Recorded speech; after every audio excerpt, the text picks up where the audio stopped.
अस्सलामुअलैकुम। English practice में आपका इस्तकबाल किया जाता है। Non action present negative sentence practice यानी कि हम मश्क करने वाले हैं। नॉन एक्शन जिसमें वर्ब का इस्तेमाल नहीं करेंगे, हम सिर्फ एम इज़ आर का इस्तेमाल करेंगे। और यहाँ पर नेगेटिव मतलब नॉट का इस्तेमाल करेंगे इनकारिया जुमला बनाने के लिए। अभी हम इसमें इस्तेमाल करने वाले हैं शी इज़ नॉट। मतलब क्या होगा? शी का मतलब होता है वो लड़की, मुअन्नस के लिए।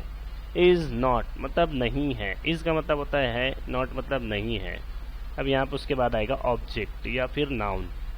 इन शॉर्ट इसको हम कह सकते हैं शी इज़ंट मतलब वो नहीं है।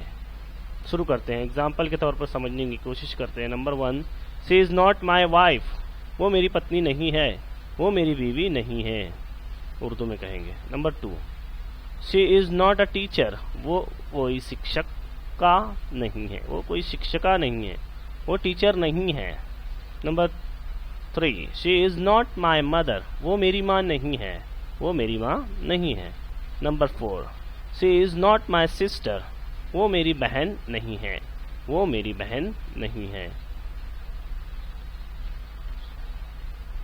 वो मेरी बहन नहीं है। ठीक है।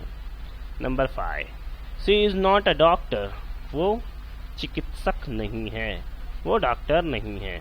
Number 6, she is not a nurse. वो नर्स नहीं है, वो नर्स नहीं है। Number 7, she is not a house wife. वो गृहिणी नहीं है, वो घरेलू खातून नहीं है। Number 8, she is not at home now. वो अभी घर पर नहीं है, वो अब घर पर नहीं है या अभी घर पर नहीं है। Number 9, she is not in Delhi now. वो अभी दिल्ली में नहीं है, वो अब दिल्ली में नहीं है। नहीं है आएगा यहाँ पर। She is not in school. वो स्कूल में नहीं है, वो लड़की स्कूल में नहीं है। यहाँ वो से मुराद होता है वो लड़की या फिर कोई एक वो जो हम लड़की के लिए इस्तेमाल करते हैं। ठीक है। उम्मीद है आपको वीडियो पसंद आई होगी। इस तरीके की वीडियो देखने के लिए हमारे चैनल को सब्सक्राइब करें। आपको ऐसे 10-10 एग्जाम्पल बनाना है, उसकी मश्क करना है और उसका तर्जुमा करना है। मिलते हैं अगली वीडियो में।